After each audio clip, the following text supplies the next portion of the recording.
Hello guys, good morning all. કેમ છો બધા? મજામાં ના?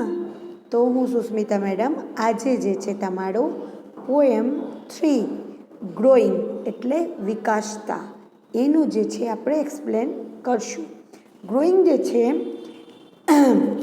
આ લખ્યું છે બ્રુક મ્યુલરને ને એની કેવી રીતે એક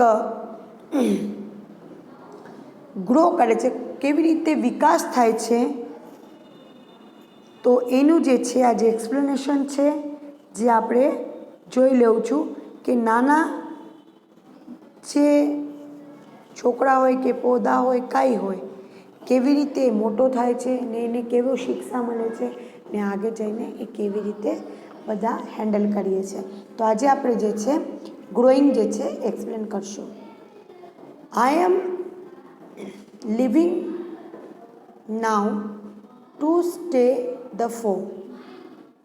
હું હવે જાઉં છું મારા દુશ્મનનું મુશ્કેલી પર વિજય મેળવા. ફાઇટ ધ ટેરિફલ્સ, ફાઇટ ધ બો. આઈ એમ ફિયરિંગ મધર, હિયર મી ગો. હું જાઉં છું માં, મને જતા સાંભળો. Please wish me luck today. મહેરબાની કરી મને આજે શુભેચ્છા આપો.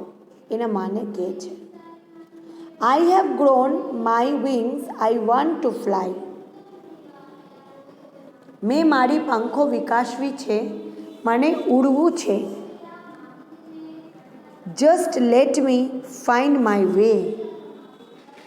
જ્યાં મારી જીત પડી હોય ત્યાં જીત પકડવી છે. આઈ want to see and touch and here. હું જાઉં છું પણ માં રડશો ને. એ શું કહે છે કે હું જાઉં છું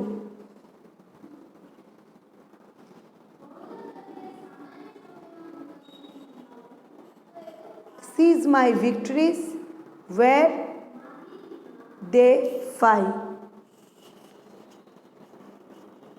જ્યાં મારી જીત પડી હોય ત્યાં જીત પકડવી છે. I am going mom but please don't cry. હું જાઉં છું પણ માં તમે રડશો નહીં. Just let me find my way. મને મારો રસ્તો શોધવો દો. I want to see and touch and hear. માળો જોવી છે, અડવું છે, સંભાળવું છે.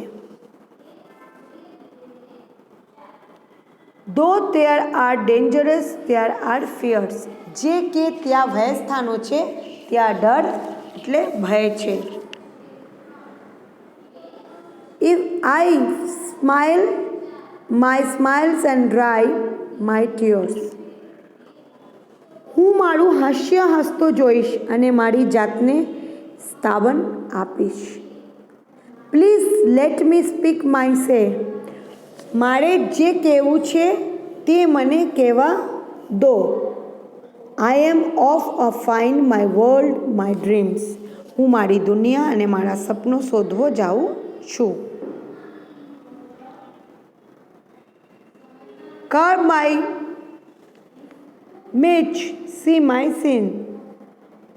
હું મારી સ્થાન બનાવીશ અને મારું ઘડતર કરીશ. Remember as I save my sims. યાદ રાખો હું મારા સપનોની નૌકામાં તરીશ. I will love you all the way. ત્યારે પણ તને ચાહીશ આ સમગ્ર રસ્તામાં. એટલે એ જે બ્રુક મ્યુલર છે એ જે નાના છોકરા હોય છે બેઝિકલી જે છે માં એને પોતાના જે છે આંચલમાં બાંધી રાખવાની કોશિશ કરે છે એને બધી વસ્તુથી એને બચાવશે। એટલે એને માને કહે છે કે માં હવે તો મને મૂકી દે, મને મારા રસ્તાએ જવા દે, મને ડરને જીતવા દે, મને મારી જે ડ્રીમ્સ છે, મારું જે સપનું છે એને પૂરું કરવા દે। તો બહુ સરસ જે છે આ એક કવિતા છે જેને હું તમને એક્સપ્લેન કર્યું। હવે જો છો એને ગ્લોસરી વર્ડ્સ હું પણ તમને એક્સપ્લેન કરું છું। ટુ સ્લે એટલે ના પર વિજય મેળવો, ના પર વિજય મેળવો। બેટલ એટલે શું? સંઘર્ષ, આ લડાઈ પણ કહી શકો। ટુ સેજ ઝડપી લેવું।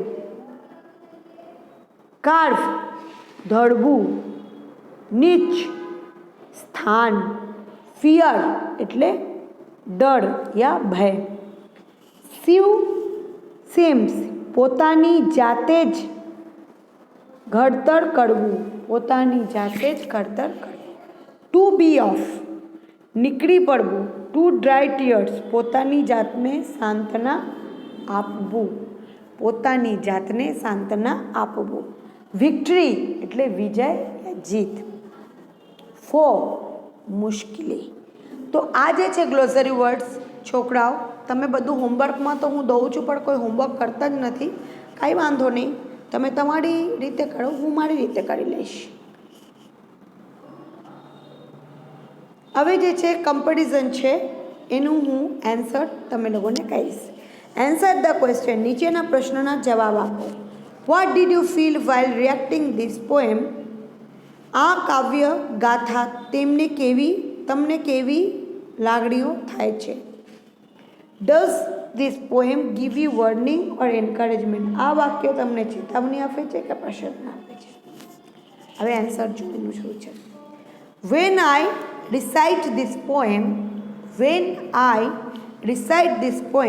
I feel that a child always succeeds in his ways.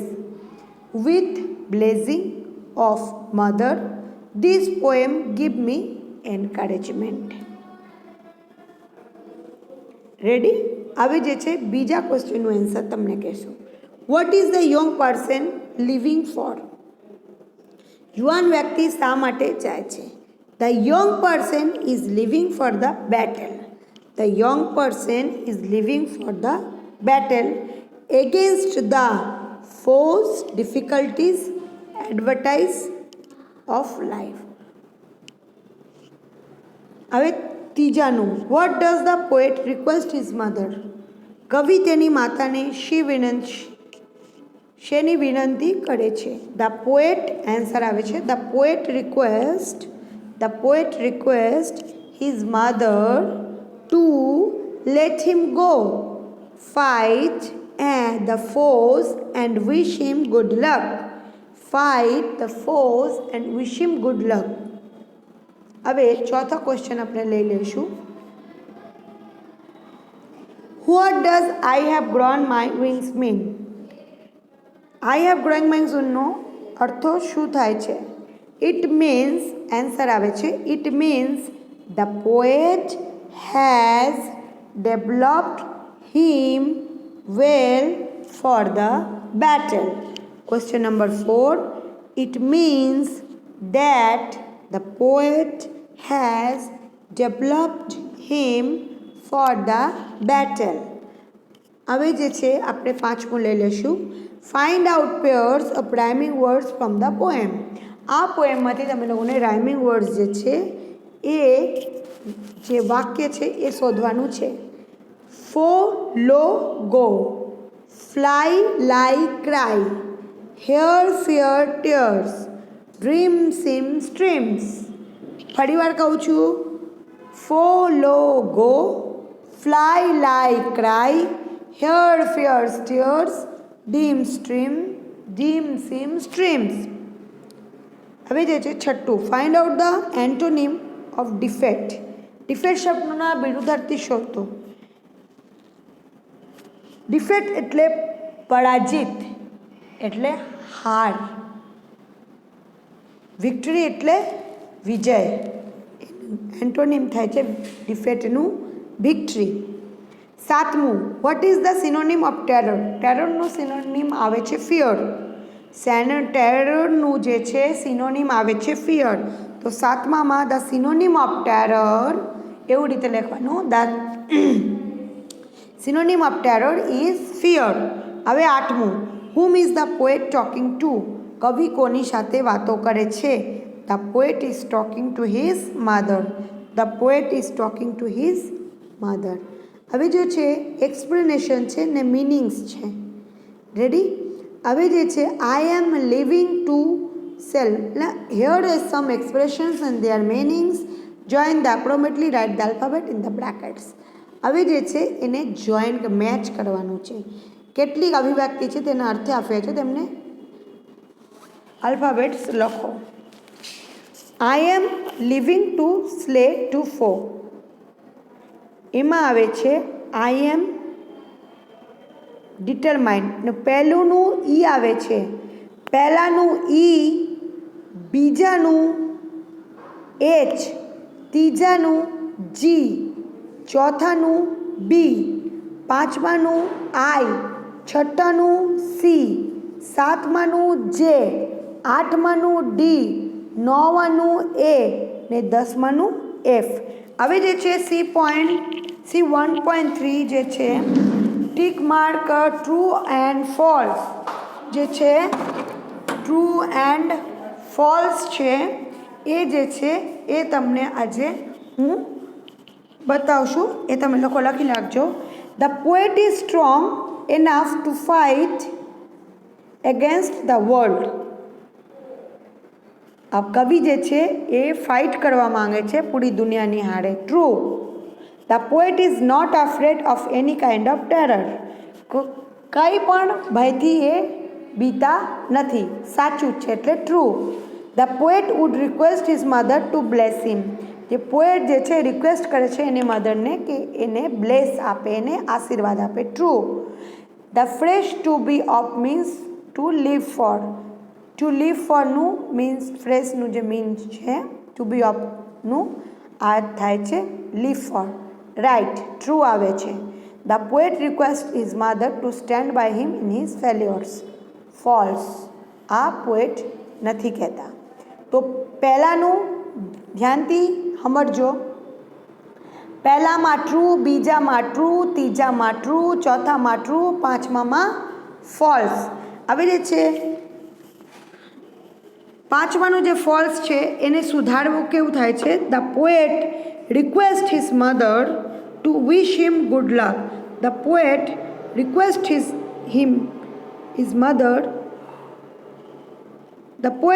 His mother two wish him good luck that day. હવે જે છે translate the poem Gujarati keeping from S poem. તમને આ ગુજરાતી તમારા માતૃભાષામાં જે છે એને તમને રાખવામાં આવશે. તો વિદ્યાર્થી મિત્રો આ જે છે C.4ની જે પ્રવૃત્તિ છે એ જાતે કરવી રહેશે તમે લોકોને. તો આ જે પોએમ છે આ ખતમ થાય છે. એના ક્વેશ્ચન આન્સર પર તમને હું સોલ્વ કરી દીધું છે. મને હોમવર્કમાં આ તમે લોકોને બતાવવાનું રહેશે.